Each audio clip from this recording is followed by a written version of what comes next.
resistance, burnout, procrastination, sleepless nights, stress, and painful hard work.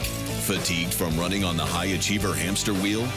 This is the Bold Leadership Revolution, where we develop high-performing leaders to live, thrive, and lead bold and smart, not hard. Here is Tara Newman and co-host Joe Gifford. Hey, everyone. Welcome to the Bold Leadership Revolution podcast. And this is episode 10, where we're talking about self-care. And today I have my lovely co-host, Joe Gifford, with me. Hey, Tara Newman. And I am Tara Newman, your host. And it is with great passion that I talk about this topic of self-care and some end of the year self-care rituals that you can use as we cruise into the busiest time of year.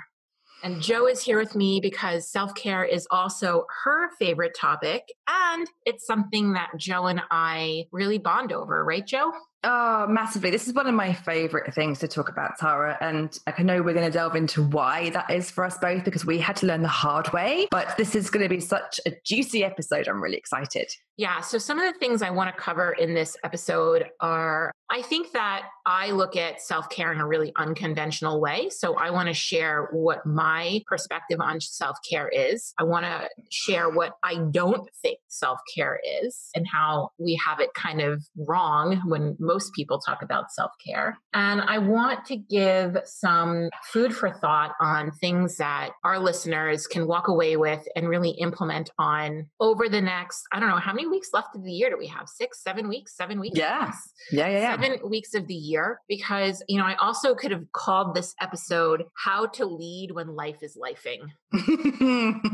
As it does from time to time. As it does. So Joe mentioned that we had to learn about self-care the hard way. Yes. And I talk about we're like a two-headed monster as well. It's like we're just one being. Well, we are, aren't we?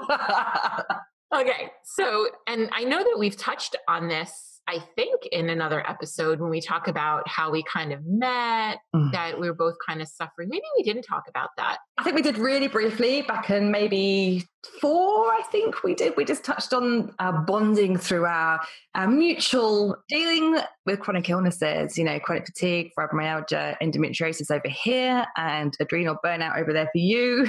Yeah, right. So for me, end stage adrenal fatigue. And I like to say that adrenal fatigue is like alcoholism. When people are alcoholics and they go into recovery, they kind of always think of themselves as an alcoholic. Like they can never have alcohol again. And so for me, I'm still, even though the adrenal fatigue has healed a lot, my system is incredibly sensitive to stress. And to fatigue and to burnout. And the other day I said to somebody, I'm wondering if it's just my default to burn out. Right? Like I have so many things that I want to do. I'm passionate about everything. I do have hustle, right? I talk about in episode 4, do the work, that I do have hustle, but it's the energy in which the hustle isn't necessarily bad or wrong. It's the energy in which we bring to the hustle that could be problematic. And so, I am someone who has hustle, and I try to hustle from the best energy I could muster. I can muster at times. So this is something that I very much have my hands on for myself, is self-care and being very present and conscious to my behaviors and my habits, as I know you do as well. Oh my gosh. Self-care for me is a cornerstone of the way that I live my life. And I literally have self-care planned out in my Google Calendar because everything's in my Gcal. And self-care is actually color-coded in purple. And so if I'm not... Who taught you how to do that? Well, if only I had a coach called... I had a brilliant coach, right, who literally... And actually, this is a really important point, Tara, because we have been working together, right? And even though I would have said before that I'm good at self-care, in actual fact, unless you're accountable, unless you have someone to help you sometimes go through your schedule and look at things and literally redesign things in a way that strengthens you, I mean, that changed everything. Absolutely changed everything. To really look at your day and say, right, how can I work to the best of my ability to serve myself, to serve my family, to serve my clients and to build in enough self-care time, to build in enough, productivity time. And, we'll touch on shortly what my self-care is and what that looks like. But if I don't see enough purple in my calendar, basically, then I know that that I have to readjust things, that I need to make sure it's there, because I can't, look after my kids. I can't look after my clients. I can't lead from my best place if there's not enough of it in there. I love how it's color coded. Everything is color coded. I'm a synesthete. You're a visual person. I love totally color coded. So, I think I just want to kick this off really quickly with how I define self-care. So for me, self-care gets boiled down to one question, and that is, what is the most loving thing I can do for myself right now? Mm. So this is where I'm going to, bust the myths where everybody tells you that self-care is about massages and manicures and pedicures and whatever, spa trips and things like that. Because what I find is that's impractical for a lot of people. It takes a tremendous amount of time and it takes a tremendous amount of money to self-care that way. And it becomes just one more thing that's unattainable. Yeah. And one more thing that we have to try and achieve or succeed at, when to me, self-care, if you're doing it, I'll say right, if you're doing it right, happens every day.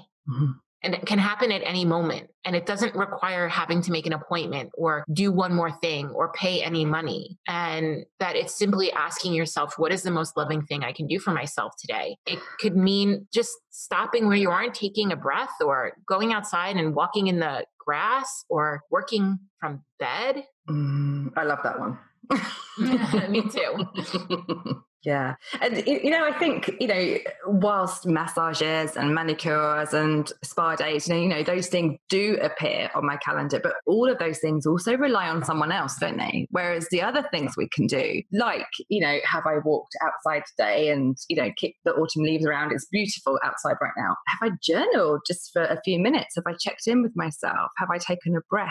Have I gone to bed early with no devices and perhaps put some lovely aromatherapy oil on my pillow? Have I, taken 5 minutes to meditate today? Whatever you need in that moment. Yes, whatever you need in that moment. And I have to say that it takes a lot of courage. And I said this in the episode of Leading from the Inside Out, that it takes a lot of courage and it requires you to be very bold to stop and to say, what is the most loving thing I can do for myself right now, when there is a world of people knocking at your door wanting something.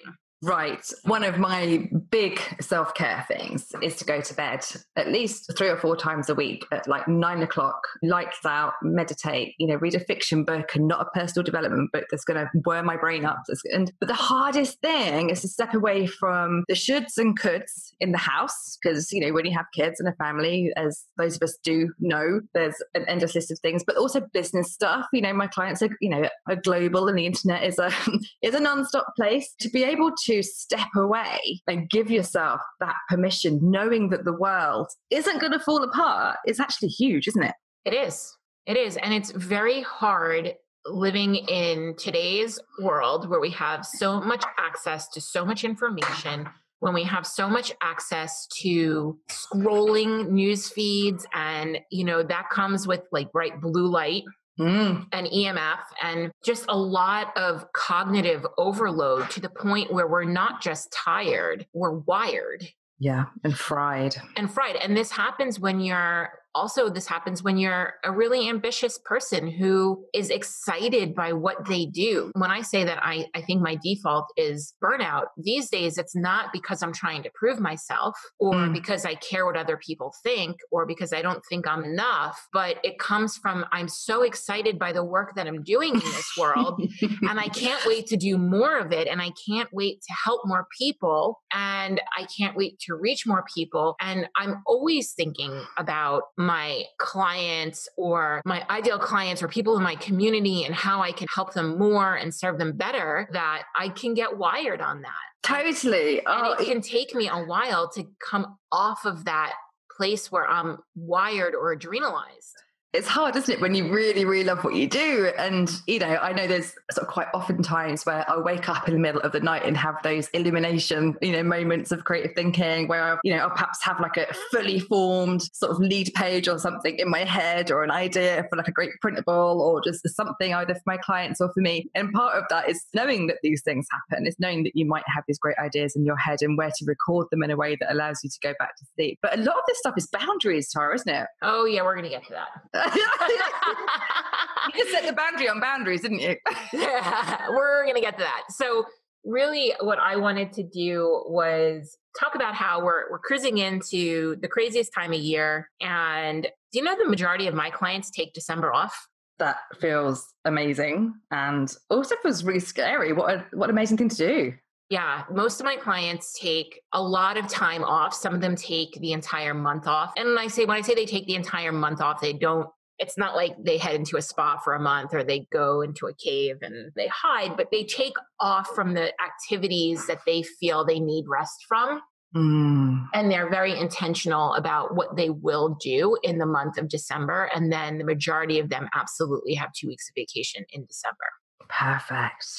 If not throughout the year. It was interesting. I was at an event recently with 2 of my clients, and the question came up in the room: how many of you take 4 weeks or more off on, for vacation? And myself and my 2 clients were one of the only ones that raised our hands. Wow. And it was like such a moment of pride for me. And not that I'm attached to my clients' goals or my clients' results, but I was like, this is taking high achievers off that hamster wheel and showing them how they can accomplish things and have wild success, but perform at a different level while doing it is really what lights me up. And that is a huge difference between a high achiever and a high performer. A high achiever will struggle to take the time off, will struggle to sit in the discomfort of non-doing, and will burn the candles at both ends, thinking that the more they work, the more they'll achieve. And really, high performers know that sleep is just a cornerstone and rest is just a cornerstone in their routines.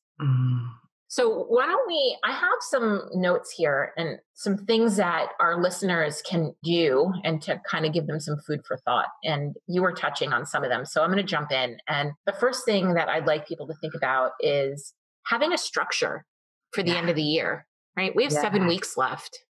What does that mean to you, Jo, when I say that? I was just thinking that in my head. What it means to me is that, okay, traditionally, I haven't always been great, Tara, at setting an intentional time or actions for this time of year. So what happens, or what has happened in the past, is that I become this mess of family obligations / pressure on myself, end of year work, sort of trying to catch up with loved ones, and hitting the decks when the kids break up from school around about the 19th of December in a hot mess, right? So I'm not going to do that this year. I would really like to look at it really intentionally, because if I imagine the last 7 weeks of the year, I want to feel expansive, and I want to feel creative, and I want to feel excited, and I want to enjoy the holiday season, because I find it is just magical. I've got, my twins are now 8, and so they're still believing in Santa, and we love all the Christmas films and the walks and the chilling out and all that sort of stuff. And so I would love to be able to wrap up and review my business, find some time for myself to recoup and to recharge and to feel excited about, 2018 without just being a blob on the floor, quivering. Right. So what I'm hearing you say is that you're taking into consideration real life, the reality. Because real life happens, I think, often I've just let it happen without guiding it. So, there is reality. There will be end of term performances. There will be, parents' evenings, and there will be teachers' gifts to think about. There will be family trips to think about. There will be demands on my time, and I will be looking forward to and needing a rest, but recognizing that, there's an ebb and flow here for sure. Yeah. So I just did a half-day intensive with one of my clients, and we were looking at, because right now what I'm talking about with my clients is, what is the goal? What's the November, December goal? And what are the big rocks that we need to move to accomplish this goal by the end of the year with ease, because we're not going to do all the things. We're going to do the most important things. We're going to take the quickest path to this goal. Yeah. And so we were going through this exercise, and we get to the end of the exercise and she looks at it, and we're about to massively restructure her business. And she says, actually, I don't want to have that goal. I think that what I need the most right now is to sit with what we're changing and what we're going to be rolling out in 2018. And I need this time to process through these changes. And it doesn't matter if I make money the rest of the year. I'm willing to make that short-term sacrifice of dollars for the longer-term gain of a new business model and a new structure. Wow. Because that was the most loving thing she could do for herself in that moment, was to take that pressure off of having a goal during the holidays, during a time of tremendous change and growth for her. Yeah. Yeah. And I've often found that one of the most loving things I can do when I look at what needs to happen with those big rocks and making the decisions around what needs to happen, one of the most loving things I do often is say no. Is say, right, actually, I need to say no to this. I need to let go of that. I need to, reassess X, Y, Z, or Z, as you people say. You people would be the Americans. You people. Yeah, we often have a thing, don't we, where Tara's like, you people say this. What's that all about? And I said, but you people say this. So you people say Z. But no is one of the most loving, empowering words I've, fairly recently discovered, Tara, if I'm honest. And you know this about me, that I've always been such a people pleaser and, would overcommit and overstretch myself for such a long time to, almost as a need to be asserted or a need to be validated. And I've let go of that over the last couple of years. And that is life-changing to realize that saying no is saying no with love. Not saying no with any other energy behind it than love for myself and love for the person I'm thanking for any opportunity and letting go of or asserting a boundary with. But no has just been, and also realizing, this is a new one for me, that no is a complete sentence in itself. Yes, no is a complete sentence in itself. But what I like about no is that it leads to yes. Right. When I say no to things, it means I'm saying yes to the things that are the most important for me. And also what you're saying no to, I often struggled with being clouded by the judgments of others. Like, well, you should say yes to this because it'd be good for you in this, this, and this, or you should say yes. The shoulds and the coulds and the woulds, if they're not aligned with what I'm doing right now or what I want right now, that's not self-care. That's stretching myself all over the place for out of alignment, out of integrity, out of leadership. And no is one of the most powerful words for bold leadership. It's amazing. I really take a tremendous amount of joy in crafting a really good no. So while no is a complete sentence, I actually think that there's a way to serve as a leader when you say no. I agree. And I've had to say, as my business has grown this year, especially in the last 6 months, especially as we were launching this podcast, I had to get really clear on what was a yes and what was a no and how I could say no. And I remember my mom, one of the reasons why I started my business was because I wanted schedule freedom, right? Everybody wants schedule freedom as an entrepreneur. They want to be able to do what they want when they want to do it. And what happens, or what happened to me, is that, so I wanted time to be able to just go for lunch with my mom whenever I wanted to, which sounded great in theory, except when you're in the middle of creating something epic in your business, like a podcast, and you have to get really ruthless with your yeses and your nos. And my mom said, let's go for lunch. And here are the days that I can go for lunch because I have things that I like to do on Monday and Friday. And Monday and Friday are really the best day for me to go to lunch. She wanted to go to lunch right in smack in the middle of my week. And that didn't work for me. And I had to check in and say, am I going to take the time out of my day, my mom and I live in the same town. I'm going to take 10 minutes, drive to the location, have lunch, be in conversation, in relationship with my mom, and out of my focused energy, out of my flow, drive 10 minutes back, and then first have to start getting back into flow so I can do the work that I need to do. And I was like, the cost of this is much more than an hour and 20 minutes. in the middle of my week. So I said to my mom, and I said, well, what's really happening here? Like, this feels selfish. This feels like maybe not so much an integrity with how you wanted to be able to do whatever you wanted when you wanted. And then I said, yeah, but I want the podcast more. I want to create this podcast more than anything right now. So I said to my mom, I said, hey, Mom, I can't wait to go for lunch with you. I really enjoy spending that time with you. Is there any way that we could go for lunch on Saturday? That's nice. I appreciate you. I love spending the time with you. And can we go on Saturday? And she was like, that's great. We can go on Saturday. And we had a lovely time. I wasn't feeling rushed. Yeah. And we went someplace even further away, not in town. So we got to go someplace we wouldn't normally have run off to. And it was a really nice day. But that was the culmination of me saying no. Which led to a bigger yes. And what I'm hearing there as well, Newman, is that you had the time, you reflected. And so I think, often what I've certainly struggled with, which some people listening might also see, is that if you have a schedule, I'm a bit weird about schedule sometimes. Like, so it's there, it's all color coded. That thing can be changed to suit you. That's not set in stone. And so you had that date in your diary, looked at the cost of that opportunity that you said yes to, and then realized, oh, actually, it's better over here. Well, that's the beauty of structure. It really creates freedom because you get then to say yes, and this is going to have to shift, or no, because the cost is too great, right? It gives you a lot more choice. Yeah. In fact, recently I've been doing a similar thing because, part of the freedom of being your own boss is that I can catch up with friends and sort of grab a quick coffee here and there. And friends would quite often come to my co-working space and call it my office and just be like, oh, I'm just going to pop by your office. But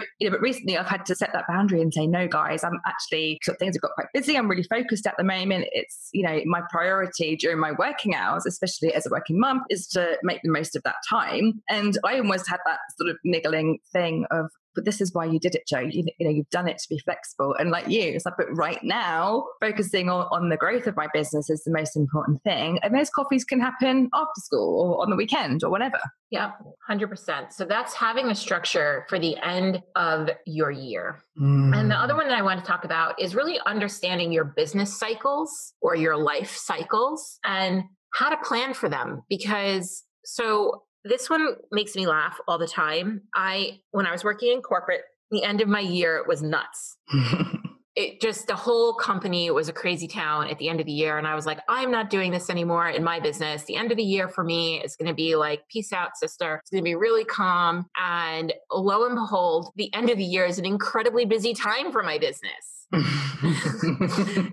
I now know this. I've seen the trend year after year after year. I remember saying, I'm going to take the entire month of December off. And in December, I always wind up with more sales calls than almost any other time of year. And so while I don't see clients the last 2 weeks of the year, and I really work my hardest to not have sales calls creep into that week, I won't make people wait through Christmas to have a discovery call or strategy call with me. I will take it for the most part beforehand. So while that, third week in December is really time for me to wrap the end of the year, to just kind of celebrate and be in my last moments of reflection, and to take any kind of last minute strategy sessions or discovery calls that people want to book in with me. I know not to anticipate a lazy December. Yeah. But then also, I often find that, when I give myself permission for the self-care and the reflection and, by giving yourself the space in your head for that December to be quieter, then, you are in your flow, aren't you? So that is where things are going to speed up. It's like it's the kind of, weird side to giving yourself that space is that business actually speeds up. For me? Well, for everyone. Yes. Well, for a lot of people, but some people it doesn't. Some people, I've got some clients who their clients are away and take the time off. Got it. And so, or it's maybe like their business has a holiday season, but they've planned for that holiday season in November. So November is really the rush. My husband used to work in a manufacturing business that they did window displays for high-end retailers. They had a huge Christmas push, but it was never really in December because the windows had to be up by Thanksgiving. Of course. Yeah. So like October, November was their big push. And then December kind of got slow again. So it really depends on your business. So that's what I was saying, understand your business and life cycles and plan for them. So maybe there's another time in the year that your business gets really calmed down. And like for me, August is really not as big of a month. So I know I take, my vacation time or my slower time in August, but I still manage over a week off in December. That's amazing. And the third thing that I want to draw people's attention to is that you're in full control this time of year. So sometimes the most loving thing that we can do for ourselves is to acknowledge the control we do have and focus on what we can control and let go of what we can't. That is one of the most powerful things ever, isn't it? And, in fact, my partner said those exact words to me last week when I was, I was in a panic about something.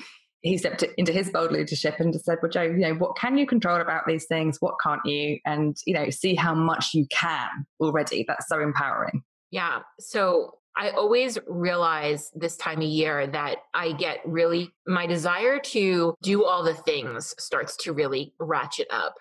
Like, is it enough? Am I doing enough? Have I volunteered enough? Have I bought enough gifts? Have I made the holidays? Did I create any new traditions with my family? Was it enough? Right. Yeah. And having a plan for what I can control really helps. That's so good. And in fact, we started our plan at the end of last Christmas and kind of had a Christmas debrief and just said, right, this is what we need to remember, for next year, what worked, what didn't work, how to not kind of overcommit to all the things from a place of love, but actually find yourself a bit overstretched and, kind of have that debrief like it's a project because it's a project, essentially Christmas, isn't it? And to, come at it from a team angle and say, right, what's the scope of Christmas really? What do we want to get from this? What do we want to enjoy from it? Because, one look on Pinterest, Tara, and we can easily go down the rabbit hole of, finding yourselves making 1 million sparkly cards or massive decorations. It's so easy to get sucked into what could happen and what should happen versus how you want it to be. Yeah. So what I'm hearing is you're already touching on number 4, which is create a vision for this time of year. Create a separate vision, right? We have a 10-year vision, we have a 1-year vision, but what is the vision for this time of year for yourself, and how can you do it with ease and joy and slowing down? What does that look like to you, your business, your family? What's the vision for this time of year? I'm going to ask you what your vision is, Tara Newman, for this time of year for your business and family. Oh, okay. I went there. You did. You went there. So for me right now, it's all about slowing down. I've had massive growth in my business this year, which we're actually going to talk about in the last episode of this season. It's been a fast year. It's been a year where in October, John and I traveled the entire month and it was exhausting. So for me, it's slowing down. It's knowing that I have done enough. It's trusting in the processes that I've set up to manage so for me to manage and step back. And, for me personally, my kids are a little older now. I've got Alistair's 12 and Avery's 9. And it's about different traditions now. The things that we were doing for the last 12 years, or 10 years or so aren't as interesting as much to my kids right now. And it's creating new traditions for preteens. It's really including them in creating the vision. And it's exploring what it means, as our family grows and evolves. For years, we had this tradition where we spent Christmas here. We woke up, we opened gifts, and then we would leave on Christmas Day to travel up to Vermont and ski for the week, because that was my tradition growing up, was to spend Christmas up in Vermont. And I didn't celebrate Christmas. So we went up before Christmas. But as my family celebrates Christmas, we had been staying down here for Christmas, but now Santa's kind of going away. We're at that age where one believes in Santa and one doesn't.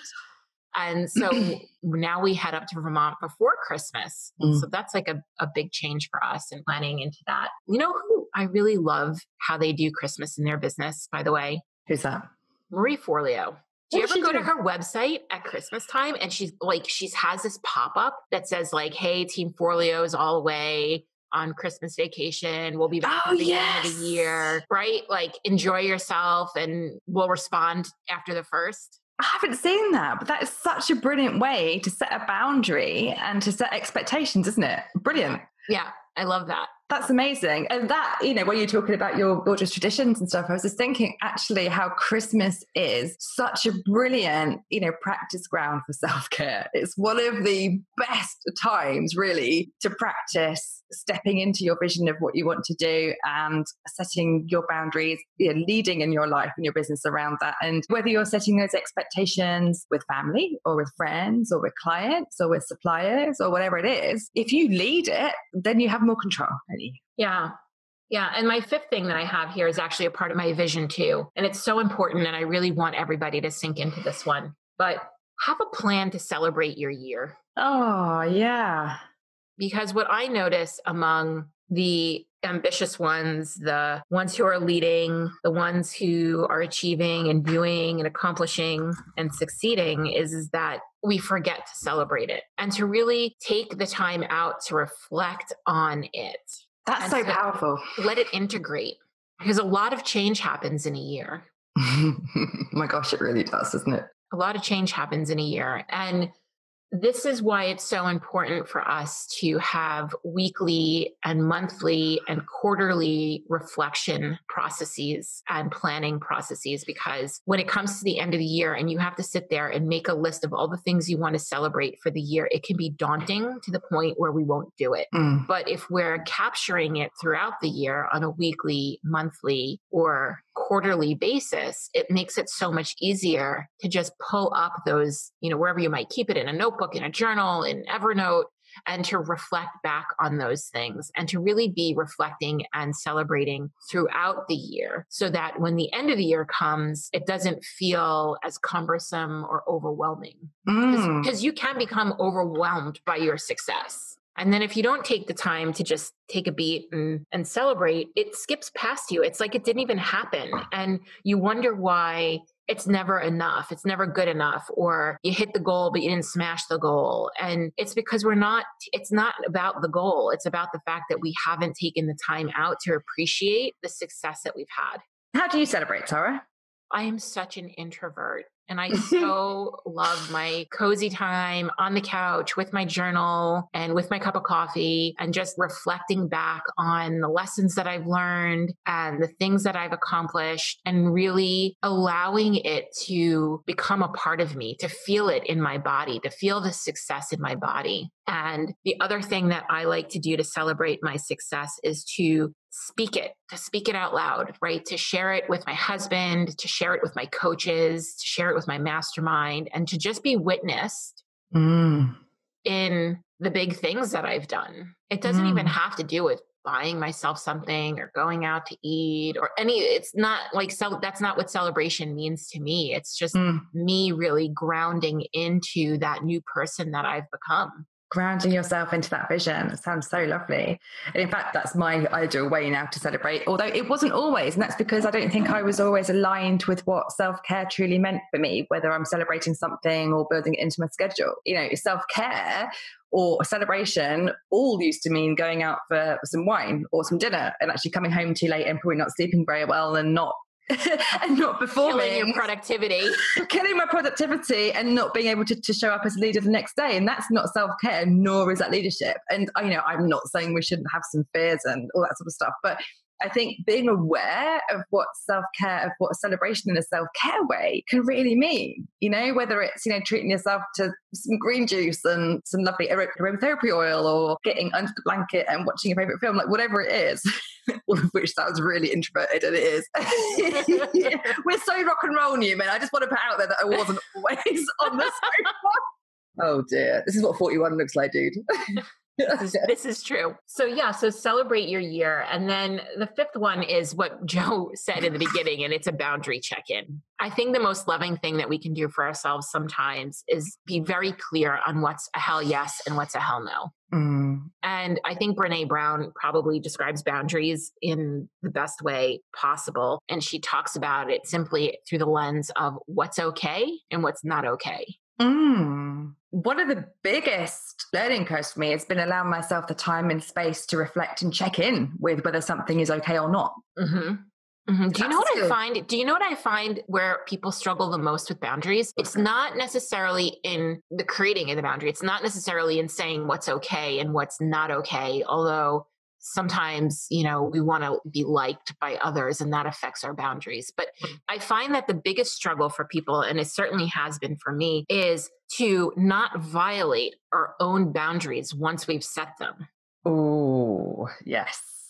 So you go and you say, this is your boundary. You might have even have written it out and anchored into it, but then you're faced with having to make the decision and take a stand for your boundary, which is pretty bold to say to somebody else, I'm sorry, I'm not available at that time. That's not a time that I work, or this is a time that I've taken to be with my family during the holiday, or I know you're all going to 5 million holiday parties, but I've decided that I'm going to go to my favorite 3, and that we kind of violate our own boundaries. Oh, we so do. And if I always try to sort of check in, on my color coded calendar, because yellow is family time, Newman. And, and if someone's saying to me, oh, can you do this podcast record or this webinar or this whatever, and it's in clearly a yellow area, then obviously, there are some flexible things there. But in general, I'm like, well, I'm there to be with my kids. And it's one of my huge values is family and being really mindful with my family. And so, I want to be with the kids and be truly present for them. And, occasionally there's some flexible time, but there's been so many times where I've caught myself, bending those boundaries because you think, oh, but that's, that would be helpful, it's really helpful for that person, or that would be great if I could do that. And it might not be that it infringes on family time. It might infringe on something else. Or maybe I've said I'm not going to work on a certain day and I end up, booking loads of client calls on that day or whatever it is. We find ways to kind of conveniently forget that we've set that boundary. Yeah. And having it on your calendar is the best way to go about it, because it makes it very hard to move something that's I find it really makes me check in and like, am I going to move this on my calendar for this event, person, thing, or am I going to hold the line, so to speak, hold the space on my calendar for what it is intended for? Right. And that makes me think of, the times when I've not held a strong no for my kids. And, what happens is they overstep that boundary. And this is about not holding that no or that yes that you've set for yourself and not kind of renegotiating in your own brain what you've already said. And that stops the whole decision fatigue as well, doesn't it? If you've decided that this is what you want and you're going to drive towards that environment or that goal or that designed way of life, and you can let go of a lot of the yeses and nos because you've already sort of created that container for it. Yeah. And when you hold that boundary, you really create a feeling of self-trust because you know that you're going to honor the commitment to yourself. And it really deepens your level of self-trust. And every time you violate a boundary, you really erode self-trust. So self-trust is a huge part of self-care then as well, isn't it? Knowing that you trust yourself. Care of yourself. Yeah. Yes. Right. Right. So, if we say I'm going to have a green smoothie every day and I'm going to be in bed by 9 o'clock, lights out, meditating, then for a certain amount of days per week and you completely override that, then you don't trust yourself to look after yourself. Self-care is just another form of self-leadership. Yes. And if you can't care for yourself, how can you care for others? If you can't. So, and here's the other thing for me, and I don't know if there's anybody else out there like me who's maybe in a service-based business with clients, but my value in my business, I have a value in my business around client care. And that goes like, I've defined client care in a way that says, when my clients hire me, it is their greatest form of self-love. So lovely. And they're not going to feel that this is their greatest act of self-love or self-care if I don't take care of myself and I don't love myself. And I do that by the things we talked about by having a structure for everything in my life, for having a structure for my week, for having a structure for my month, for having a structure for my quarter, for having a structure for my year, especially the end of the year. I do that by understanding my business and life cycles and honoring them. I do that by controlling what I can control and letting go of the rest. I do that by celebrating my successes, because if I can't celebrate my successes, how can I expect others to celebrate their successes? As a leader, I need to go first. I need to do the things that might be uncomfortable. And sometimes it is uncomfortable to really acknowledge ourselves and celebrate ourselves for what we've accomplished, and having a plan for celebrating the year and upholding my own boundaries. So those are some of the things that you can have some thought around as we cruise into this time of year. You don't have to do all of the things that we spoke about. However, I would love for you to choose one or two and take action on them and implement them. It's all about the action. It is. It's about the action. We have to get out of our heads, stop thinking about things, and take a small action. So I would love for you to head on over to either our Facebook page or my Instagram and share with us what one insight you took away from this podcast today, and what one action will you get into after this podcast. And as always, Joe, we would like them to do what? Guys, we want you to subscribe, and we want you to, leave a review as well. We'd love to hear on iTunes what you think about the podcast. So it means an awful lot to us if you could sort of hop on over, leave a review on iTunes itself, and share the podcast with other people in your network who would value some bold leadership in their lives. Do you know what my favorite thing is, Joe? What's that, dude? When I wake up on the day that the podcast comes out on Tuesdays, and I already have people messaging me on Facebook and sending me emails and leaving me DMs on Instagram about their takeaways and their actions and what they think and what they're enjoying about the podcast. And that just lights me up. Yay! We love all that. And I love being tagged in stories on Instagram where people saying they're driving to work with us in their ears and stuff. It's just lovely, isn't it?